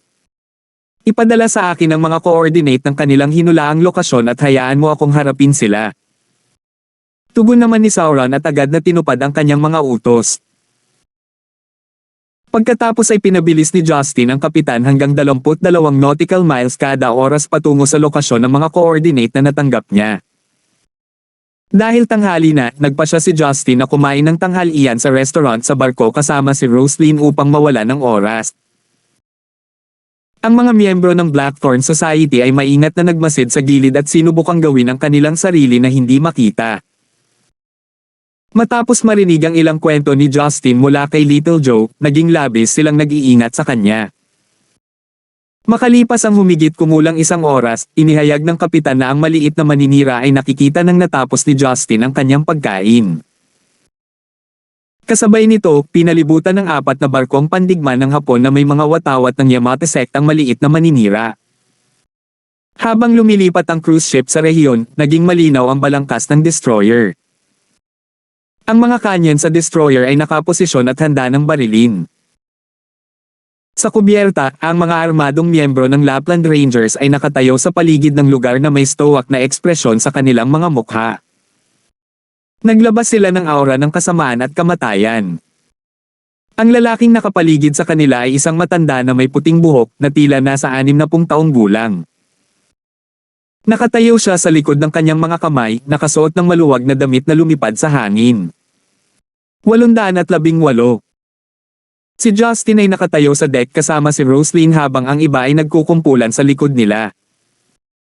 Marami sa mga matatanda sa loob ng Blackthorn Society ang napabulala sa gulat nang makilala nila ang lalaki. Siya ang pinuno ng West Union Society na dating may kontrol sa Stonegate, Martin. Ang mukha ni Roslyn ay umikot sa iba't ibang emosyon nang makita niya ang kanyang biolohikal na ama. Ito ay patunay na siya ang tunay na salarin sa likod ng kanyang tangkang pagpatay. Puno ng galit at pagkalito ang mga mata niya. Hindi niya maintindihan kung bakit iniutos ng sarili niyang ama ang kamatayan sa kanya gayong hinayaan niya itong mabuhay noong mga nakaraang taon. Nang magkalapit ang dalawang barko, ang natitirang mga barko mula sa Yamato sect ay umatras sa isang ligtas na distansya. Hindi nila posisyon ang makialam sa mga susunod na mangyayari pagkatapos ng lahat. Walang bakas ng takot at kaduwagan sa mga mata ni Martin. Nagniningning lamang sila sa paghamak at kaunting bahid ng mali siya. Nanatiling tahimik ang magkabilang panig hanggang sa sinimulan ni Martin ang usapan habang nakangiti. Iyan ang aking anak na babae. Nagagawang makaligtas sa anumang ibato ng sino man laban sa kanya. Mukhang natalo na naman ako. Huminga ng malalim si Roslyn at tumingin sa lalaking nasa deck. Napakalapit niya sa kanya pero pakiramdam niya ay napakalayo niya. Hindi ka na dapat bumalik, sabi ni Roslyn. Napabalikwa si Martin at nagpakawala ng tawa. Inaasahan mo ba nagugulin ko ang natitirang bahagi ng aking buhay sa isang malamig na tiwangwang na bansa kung saan mamamatay akong mag-isa at makakalimutan? Niloloko mo ba ako? Maaaring mahina ako ngunit hindi ako duwag. Hindi ako natatakot sa kamatayan, tinatanggap ko ito. Ang hindi pagkatakot sa kamatayan ay hindi nangangahulugang gagawin kang isang matapang na tao, mahinang sabi ni Justin at tumalon pataas sa langit. Nakarating siya sa kabilang deck na may isang magandang pagtalon. Ito ay wala kay Justin, ngunit nabigla ang lahat. Kumunat ang noo ni Martin. Mukhang minamaliit kita. Mas malakas ka kaysa inakala ko. Malamig na tinanong siya ni Justin, sino ang tumulong sa iyo na kunin ang mga sundalong ito mula sa Sweden? Ibuhos mo ito ngayon at ililigtas kita ng mabilis at maawang kamatayan. Walang tao, ngiting tugon ni Martin. Ano ang iniisip mo na hindi ko ginawa ito sa aking sarili? Dahil masyado kang hindi tapat, kailangan kong gumawa ng paraan para ipakita ang tunay na clown. Matamlay na sinabi ni Justin at nagpatuloy sa pagsasalita sa Swedish, sisimulan kitang patayin ng paisa-isa kaya makipagkasundo sa kung anumang demonyo ang natitira mo. Sa mga mersenaryo, isang malaking lalaki na nakasuot ng puting camouflage na uniforme na may hawak na mabigat na machine gun ay nagmura sa Swedish, sino ka? Kung hindi dahil sa apat na barkong nakapaligid sa kanila, nagpaputok na sana ng baril ang mga mersenaryo. Hindi sumagot si Justin sa halip ay naglakad patungo sa napakalaki na lalaki. Huwag kang gagalaw. Babala niya. Kung lalapit ka pa, magpapaputok ako. How dare you challenge the glory of the Lapland Rangers? Nanatiling tahimik si Justin habang humahakbang siya patungo sa lalaki. Nagmura ang makapal na lalaki at tumigil sa pag-aalinlangan. Kung siya ay mamamatay ngayon, ipaalam na siya ay namatay sa pakikipaglaban. Ang mabigat na machine gun sa kamay ay nagsimulang magpaputok. Bang bang bang bang. Ang kanyang mga bala ay nagpaputok sa hindi pa nagagawang bilis patungo kay Justin. Ang puwersa ay sapat na malakas upang i-mow down ang isang armored vehicle. Lahat ng mga bala ay diretsong lumipad patungo sa dibdib ni Justin. Ngunit ang bagay na nabigla sa lahat ng mga mersenaryo sa kubyerta ay ang katotohanang wala sa mga bala ang umabot sa katawan ni Justin. Tila ilang sentimetro ang layo ng mga ito sa katawan niya bago bumagsak sa lupa. Habang papalapit si Justin sa kanyang harapan. Ang napakalaki na lalaki ay tumigil sa kanyang apoy at tumitig ng nakabuka ang kanyang bibig. Si Justin ay kasing tangkad lamang ng dibdib ng lalaki ngunit hindi nito napigilan ang pag-abot sa kanyang leeg at hawakan ito. Crack! Naputol ang leeg ng napakalaki na lalaki at umalangaw-ngaw sa buong barko ang tunog ng pagkabasag ng mga buto. Hindi tumigil si Justin at itinapon ang katawan sa dagat bago lumipat patungo sa iba pang mga mersenaryo. Nakaramdam si Martin ng lamig sa kanyang gulugod. Hindi natitinag ang mukha ng lalaking ito nang kitilin niya ang buhay ng isa pa. Para sa kanya, parang may naapakan siyang surot. Kahit na mabigat ang tingin niya sa sarili niya, hindi niya akalain na makakatagpo siya ng lalaking kayang kumitil ng buhay ng iba nang walang pag-aalinlangan. Maaari kong patayin ang lahat bago ka patayin. Maglaan ng oras na iyon upang muling isaalang-alang ang aking alok. Bahagyang nasabi ni Justin, hindi huminto sa kanyang paglalakad. Nagpaputok ang mga mersenaryo patungo kay Justin na nagpaulan ng mga bala sa paligid niya. Ngunit si Justin ay hindi naapektuhan at nagpatuloy sa mabilis na hakbang. Isa-isa niyang kinagat ang kanilang mga leeg at itinapon sa karagatan.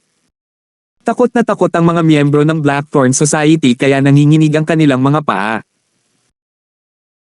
Ang tanging nakikita nila mula sa kanilang bangka ay isang lalaking naglalakad sa ulan ng mga bala habang ang mga katawan ay inihagi sa kaliwat kanan mula sa rehas at sa tubig. Ang mga paraan ni Justin sa pagpatay sa kanila ay naging mas malupit sa paglipas ng panahon. Mula sa pag-snap ng kanilang mga leeg hanggang sa pagbagsak ng kanilang mga ulo at sa huli ay naghukay ng buta sa kanilang mga dibdib. Habang ang eksenang nasa harapan niya ay naging mas kakilakilabot, ang mukha ni Martin ay naging abo at nagsimulang manginig ang kanyang mga labi. Nakita na ni Roslyn ang paraan ng pagpatay ni Justin noon kaya hindi siya naapektuhan.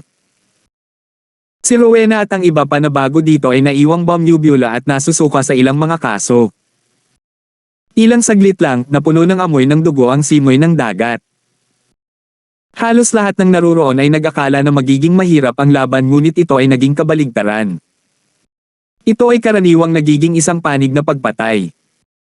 Sa loob lamang ng 3 minuto, si Martin na lang ang natitirang buhay. Ang kanyang mukha ay nakamamatay na mapatla at ang kanyang mga mata ay puno ng pangamba. Pinunasan ni Justin ang kanyang mga kamay bago nagtanong, "So, may deal ba tayo?" Napalunok si Martin habang kumikibot ang kanyang mga labi. "Ikaw. Hindi ka man lang tao. Isa kang demonyo." Napangisi si Justin nang marinig iyon. Ayokong marinig iyon mula sa isang taong nagtangkang pumatay sa sarili niyang anak. Si Martin ay naging dila. Huminga siya ng malalim at nagsalita sa nagngangalit na mga ngipin, "Sinabi ko na ito ang plano ko at ang plano ko lang. Natalo ako at nasa akin iyon. Kung gusto mo akong patayin, gawin mo." Kinusot-kusot ni Justin ang kanyang mga mata at nagbigay ng ngiting nakangisi. "Alam mo ba kung bakit pinili ko ang lugar na ito para sa isang pag-atake?" Kinilig si Martin at hindi maiwasang magtanong, "Bakit?" "Dahil may nakaabang na bagay dito." Ngumiti ng masama si Justin. Akala ng mga tao sa barko ay mabilis at epektibong aalisin ni Justin ang Martin, ngunit ngayon ay tila may ibang plano si Justin para sa kanyang kamatayan. Lamingga-lingga si Justin sa paligid bago lumipat sa isa sa mga compartment ng barko. Kumuha siya ng matibay na lubid at naglakad patungo sa Martin. Ano ang sinusubukan mong gawin?" Napaatras si Martin sa takot. Kinuha ni Justin ang lubid at inikat ito ng ilang beses. At sa isang iglap, pamwesto na siya sa likod ng Martin. Ibinalot niya ang lubid sa kanya at pinaikot siya ng ilang beses bago itali ang buhol.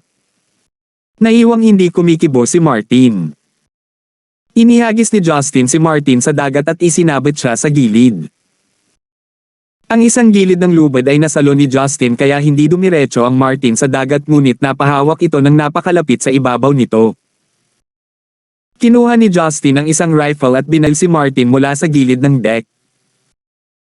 Ang mga bala ay hindi damapo sa anumang kritikal na bahagi ng katawan, ngunit sa halip gumuhit ng dugo mula sa kanyang paa. "Pare!" Hindi napigilan ni Martin na mapasigaw sa sakit. "Patayin mo ako kung kailangan mo. Pahirapan mo ako kung gusto mo. Wala akong sasabihin sa iyo." Tumingin sa kanya si Justin na may masamang ngiti. "Hindi mahalaga kung ano ang sasabihin mo o huwag sabihin. Nandito lang ako para mangisda." Napagtanto ng lahat ng nasa cruise ship ang isang bagay na nakaligtaan nila kanina pagkatapos marinig ang kanyang mga salita. May mga pulang pool ng dugo sa ibabaw ng dagat mula sa mga katawan na itinapon kanina. Nakapalibot sa mga katawan ang maliliit na peteng na lumitaw ng walang nakakaalam. Ang ilan ay kulay abo na itim habang ang iba ay batik-batik. Sila ay medyo maliit sa laki. Kung ikukumpara sa Great White Shark na lumaki ng hanggang 6 na metro ang haba, ang mga piting na ito ay 1 hanggang 2 metro lamang ang haba. Ang mga piting na ito ay naakit ng halimuyak ng dugo at nagsimula silang kumadyot sa mga bangkay. Bagaman sila ay mas maliit sa laki, sila ay bumawi para dito sa bilang dahil ang dating puno ng tubig na libingan ay ngayon ay isang pool ng mga gin o taygutay na damit at mga bahagi ng katawan. Oh my God! Mga piting ba yan? Kailan sila dumating, at bakit napakarami nila? Nanginig sa takot ang Blackthorn Society nang mapagtanto nila kung ano ang ibig sabihin ni Justin ng pangangisda. Sa wakas ay napagtanto din ni Martin kung ano ang mangyayari nang magsimulang mabasa ang paligid ng kanyang pandiya. Sa sobrang takot niya ay nabasa niya ang sarili niyang pantalon. 819. Napangiti si Justin sa pagkasabik at sinabing, talagang alam ko na ang isang malaking paaralan ng mga white-spotted bamboo shark ay naninirahan dito halos buong taon. Bagamat hindi sila kasing laki ng kanilang mga pinsan, ang Great White Shark, higit pa nila itong binabayaran ng mga numero. Karamihan sa mga piting ay medyo masunurin at nag-iisa hanggang sa maamoy nila ang pagkakaroon ng dugo. Ang isang simoy ng dugo ay sapat na upang magpadala sa anumang piting sa siklab ng galit. Ang pagtawa ni Justin ay nagpatuloy sa pagkataranta sa kanyang mga manunood sa kabilang bangka. Inaasahan na nila ang isang malagim na kamatayan para sa Martin. Ang mga piting sa ibaba ay hamarang sa kanilang mga ngipin sa pag-asam ng sariwang karne na handa nilang kainin. Marami sa mga miyembro mula sa Blackthorn Society ang hindi napigil ang tumaka sa eksena nang magsimula silang magsuka mula sa mga nakakasakit na kaisipan na pumasok sa kanilang isipan. Samantala, karamihan sa mga piting ay pinagpipiestahan pa rin ang mga bangkay ng mga mersenaryo at hindi interesado sa dumudugong binti ni Martin. Patuloy ang tibok ng puso ni Martin habang pinapanood ang mga piting na lumalangoy sa paligid niya. Roslyn. Anak ko. Hindi napigilan ni Martin na sumigaw. Ako ang iyong ama. Talaga bang tatabi ka at manunood habang ako ay namamatay? Tumulo ang luha sa mukha niya na na-freeze sa kilabot. Nakatayo si Roslyn sa gilid ng deck na may luhang namumuo sa kanyang mga mata. Ang kanyang mga labi ay pumulupot upang bumuo ng isang nakakatakot na ngiti habang siya ay sumagot, kung hindi dahil kay Justin, namatay na ako 2 taon na ang nakakaraan. Namatay ako sa iyong mga kamay ng maraming beses kaysa sa naaalala ko. Kailan mo pa ba ako inisip na anak mo? Naging malupit ka sa akin sa lahat ng mga taon na ito. Binigyan kita ng isang huling pagkakataon ngunit tinanggap mo iyon. Ngunit ikaw ay maaaring maging aking ama, Ngunit binigay niya sa akin ang init at pagmamahal na hindi mo naibigay sa sinabi mo, bakit ko siya pipigilan para sa iyo? Ipinikit ni Roslyn ang kanyang mga mata at pinunasan ang paparating na mga luha. Ayaw niyang pigilan si Justin ngunit hindi rin niya kayang panoorin itong mamatay. Napabuntong hininga si Justin. Akala niya ay susubukan ni Roslyn na hikayatin siya na bigyan ng kanyang ama ng mas madaling kamatayan, ngunit mas matatag siya kaysa sa inaasahan niya. Siguro ang kanyang damdamin para sa kanyang ama ay namatay sa sandaling isinaayos niya ang kanyang kamatayan. Sige, nagkaroon ka na ng pagkakataon, walang pakialam na sabi ni Justin. Bakit hindi ka kinakain ng mga piting? Wala akong buong araw. Babaan pa kita ng konti. Napasigaw si Martin dahil sa takot ngunit patuloy na lumuwag ang lubid at hindi nagtagal ay nadikit ang kanyang mga paa sa ibabaw ng dagat. Ang maalat na tubig ay lalong nagpulala sa sugat at nagdulot ng matinding sakit sa kanyang binti at sa kanyang katawan. Napasigaw si Martin sa sakit at nanlaki ang kanyang mga mata sa gulat. Isang bamboo shark na may puting bitik-bitik ang nakasagap ng amoy ng dugong umaagos mula sa binti ni Martin. Gumagawa ng mabilis na 180, inilunsad nito ang sarili patungo sa pinanggalingan at kinuha ang isang malaking chomp dito. Parg! Niyanig ng dumadagandong na tili ng dugo ni Martin ang lahat ng nanunood hanggang sa kanilang mga kaibuturan. Ang panonood ng mga bangkay na napunit hanggang sa magkapira-piraso ay ang pinakamataas na maaaring sikmurain ng ilan sa mga miyembro.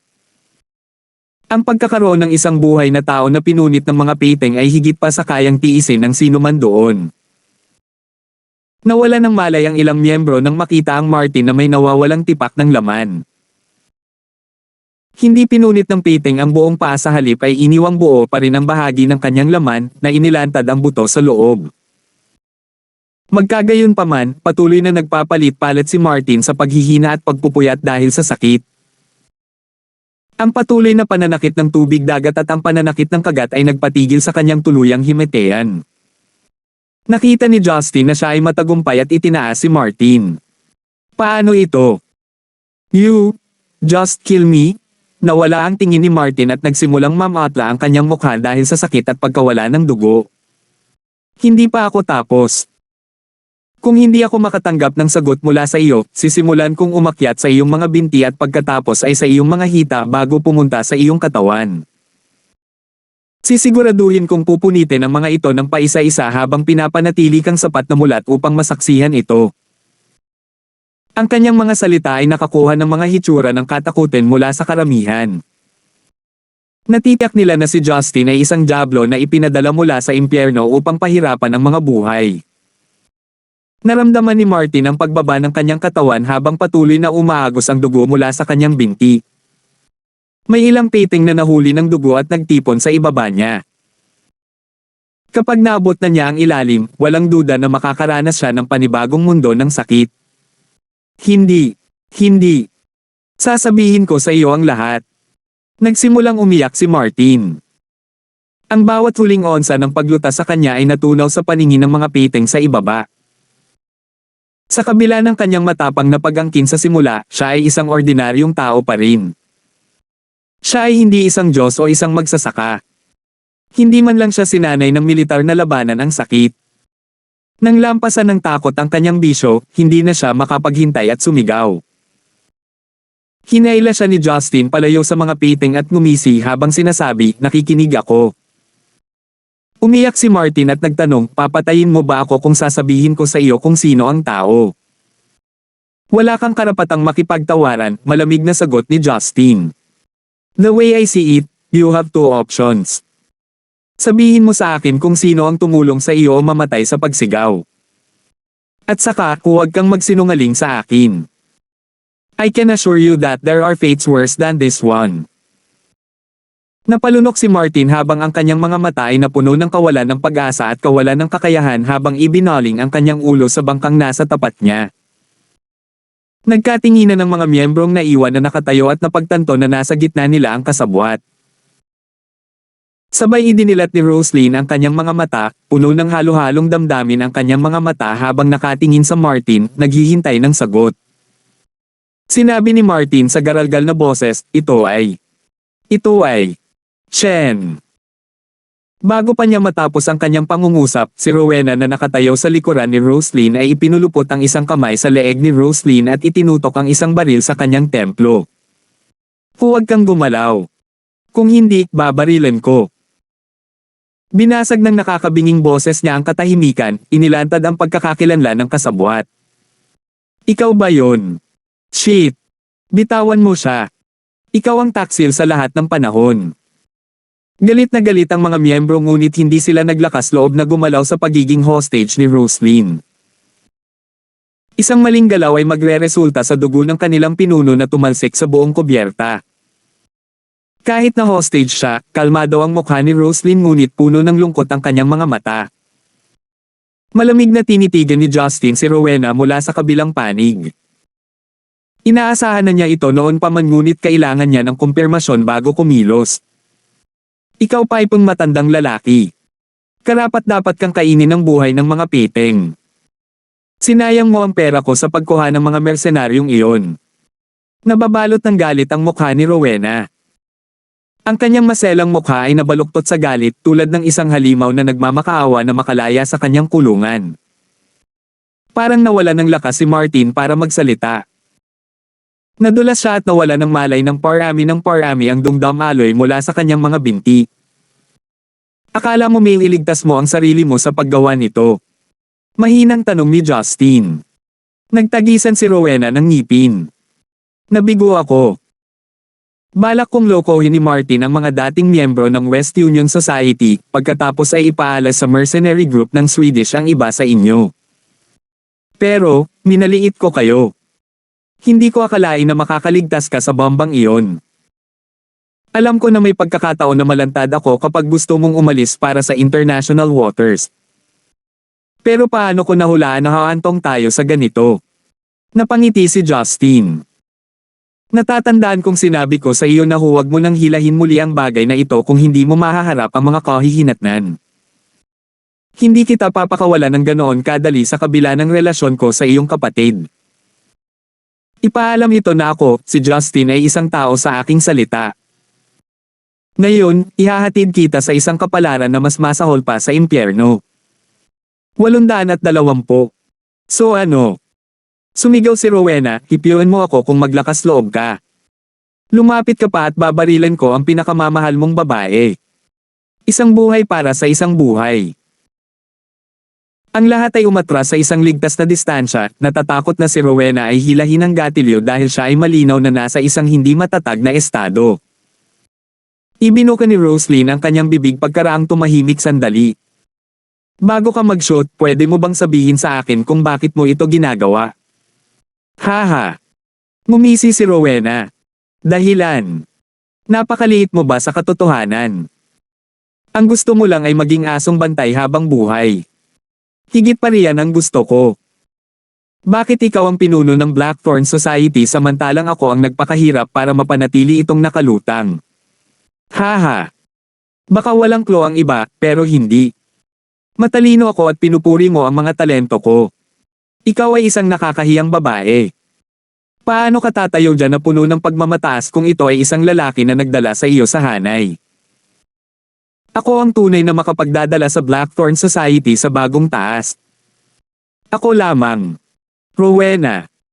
Ako ang palaging nagpaplano ng mga diskarte laban sa ibang mga lipunan. Lahat ka ay mas malakas at mas matapang kaysa sa akin. Ako ang tunay na pinuno ng Blackthorn Society. Gusto mong putulin ang relasyon sa Green Dragon Society dahil lang sa pakikitungo nila sa mga estudyante sa universidad. Handa ka ng palitan ng aming tapat na Hallmaster nang malaman mong naniningil ng proteksyon ang kanilang mga nasasakupan. Kami ay mga gangster para sa kapakanan ng Diyos. Sila kayo.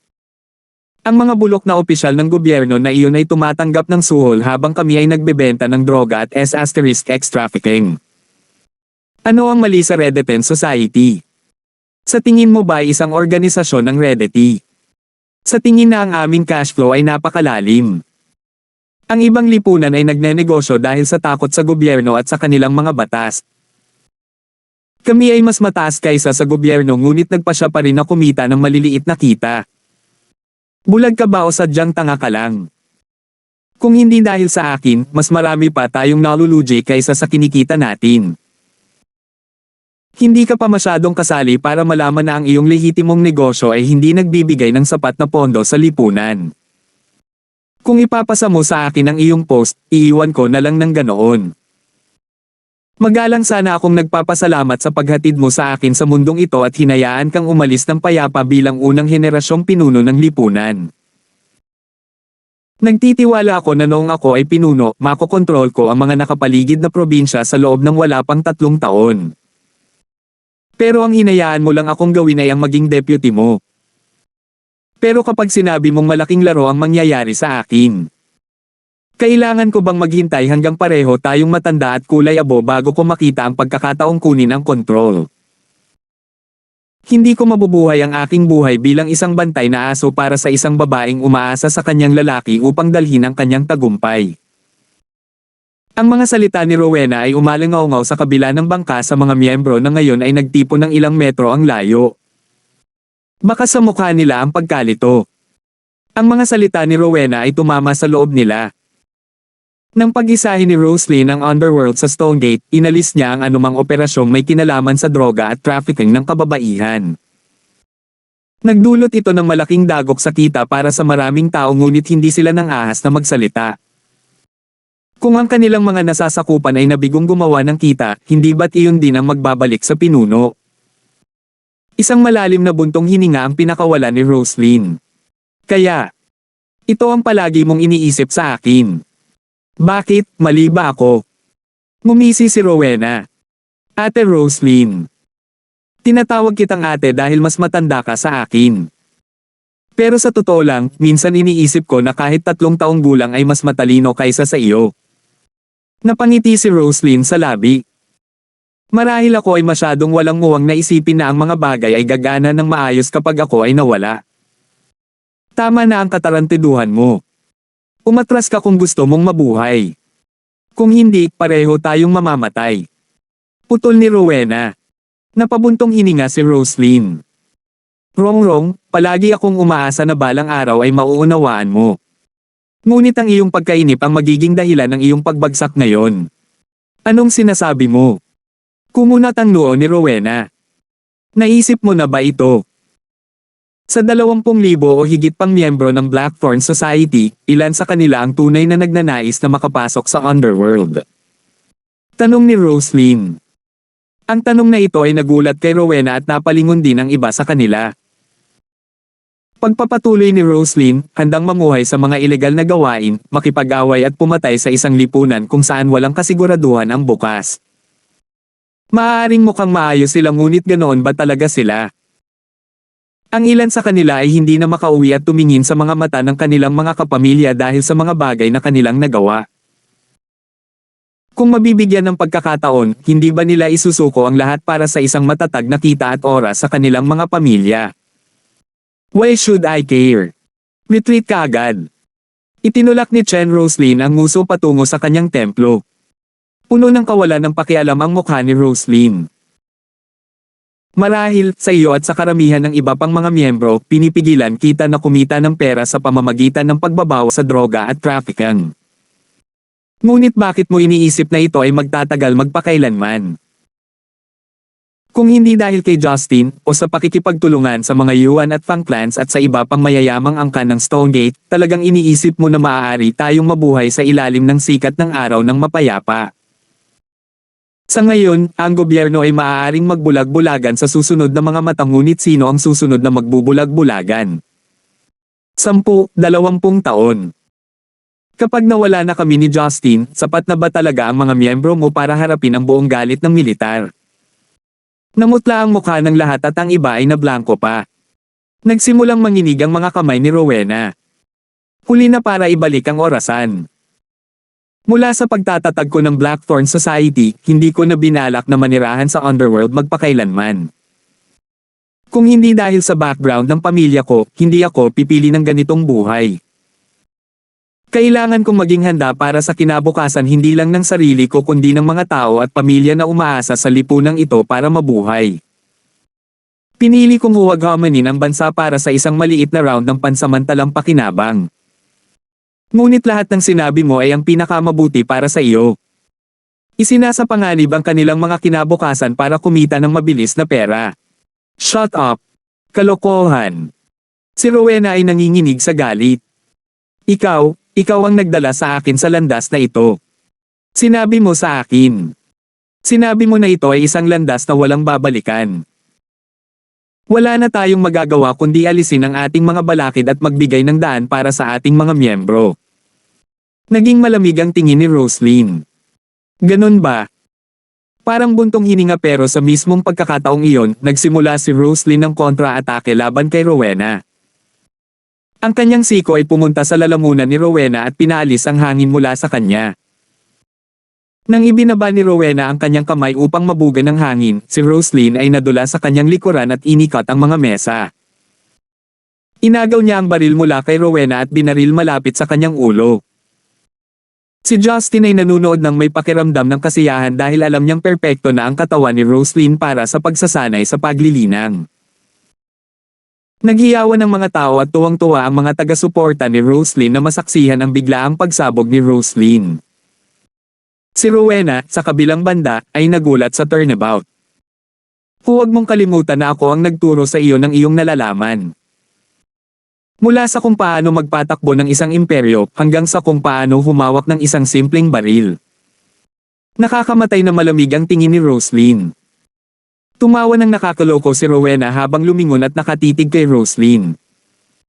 Natalo ako at wala na akong magagawa para baguhin iyon. Ikaw ang naghatid sa akin sa landas na ito, ngayon ikaw na ang mag-aalis sa akin. Ang buhay sa Underworld ay palaging buhay o kamatayan pa rin. Walang emosyong sumagot si Roslyn, hayaan mo akong maghiwalay sa iyo ng ilang kaalaman para sa pagsasara bago ka mamatay. Ang dahilan kung bakit ako nasa posisyon na ito ay hindi dahil ako ay makapangyarihan, ngunit dahil handa akong isakripisyo ang aking buhay para sa kinabukasan ng aking mga nasasakupan. Ngunit ikaw, Imbes na isakripisyo mo sila para sa isang mas magandang kinabukasan para sa iyong sarili.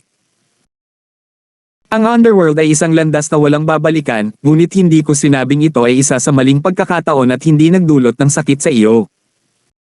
At saka, kung naghintay ka ng isa pang buwan, handa akong ipasa sa iyo ang aking mantle. Naghihigpit ang mga mag-aaral ni Rowena habang sinisikap niyang hindi magkaroon ng meltdown. Ako, hindi, naniniwala, ikaw. Hindi na nagsalita si Roslyn habang marahang pinipisil ang gatilyo. Hindi kita kailangan. Matingkad na ngumiti si Rowena bago tumalon sa dagat. Ang kanyang aksyon ay nagulat sa lahat, kabilang sina Roslyn at Justin. Ang simpleng dalagang ito na nagmula sa labas ng lungsod ay piniling wakasan ang sarili niyang buhay matapos piliin na tumahak sa madilim na landas. Walang sumigaw o sumigaw. Walang nakadama ng sakit o saya sa kanyang pagpapakamatay. Binitiwan ni Justin ang lubad ng walang pag-aalinlangan. Sa puntong ito, si Martin ay isa ng bangkay nang mahulog siya sa dagat dahil sa labis na pagkawala ng dugo. Tumalon pabalik si Justin sa cruise ship at hinayla si Roslyn sa kanyang mga bisig. Hinaplos niya ang likod niya habang sinasabing, pwede bang huwag kang maging cool sa harap ko, ang puso ko lang naman ang kayang tanggapin sa isang araw. Matamis siyang sinulyapan ni Roslyn bago itinapon ang baril sa dagat. Inilipat niya ang tingin niya sa mga tao. Mula sa sandaling ako ay may sapat na gulang upang mga tuwiran, ang aking buhay ay nalink sa underworld. Ako ay napapagod at pagod na mamuhay ng ganito. Ako ay opisyal na nagbibitiw sa aking posisyon bilang pinuno ng Blackthorn Society at angkinan ko lamang kung ano ang nararapat sa akin at iiwan ko ang bagong pinuno na namamahala sa lahat ng mga operasyon, sabi ni Roslyn. Hindi makapaniwala ang karamihan. Si Little Joe at ang matatandang kasama ni Roslyn sa simula ay nagsimulang hikayatin siyang manatili. Itinaas ni Roslyn ang kanyang kamay at sinenyasan ang lahat na tumahimik bago sabihin, mula ngayon, ang magiging pinuno ng Blackthorn Society ay si Joe. Agad na tumahimik ang mga tao habang ang lahat ng kanilang atensyon ay nakatuon sa isang nagpapanik na si Little Joe. Nag-thumbs up si Justin kay Roslyn. Sa tingin ko ang mataba ay isang mahusay na kandidato din. Desidido si Roslyn na magretiro, ngunit ang pagpapasa ng post kay Little Joe ay hindi sapat na nakakumbinsi para sa lahat. Sabi ni Roslyn, alam kong marami ang hindi nasisiyahan sa aking desisyon, ngunit mauunawaan ninyo sa lalong madaling panahon kung makikipagtulungan lang kayo sa loob ng ilang buwan. Kung hindi ito gagana, sigurado akong may hahanapin tayong iba o iba. Hindi ko negosyo kung pipiliin ng isang tao na mag-alsa laban sa bagong pamamahala, ngunit hayaan mo akong sabihin ito sa iyo. Medyo mahirap hulaan kung ano ang gagawin namin ni Justin ng biglaan. Nanginig ang lahat sa takot ng mapagtanto nila na kung aalis si Roslyn, nangangahulugan ito na ibibigay ni Justin ang kanyang proteksyon sa Blackthorn Society. Nakangiting tumango si Roslyn nang makitang wala ng reklamo. Naglakad si Justin patungo kay Little Joe at inilagay ang isang kamay sa kanyang balikat. Little Joe, sigurado akong alam mo na ayaw kong magambala ang mapayapang buhay ko sa anumang paraan. Kung sakaling magkaroon ng gulo dahil sa Blackthorn Society, hahanapin kita. May asawa at anak ka, tama. Kaya siguraduhing magtrabaho ng husto para sa kapakanan ng iyong pamilya. Isang panginginig ang bumagsak sa gulugad ni Little Joe nang maalala niya kung ano ang maaaring gawin ni Justin kapag siya ay tumawid. Mabilis siyang tumango bilang oo.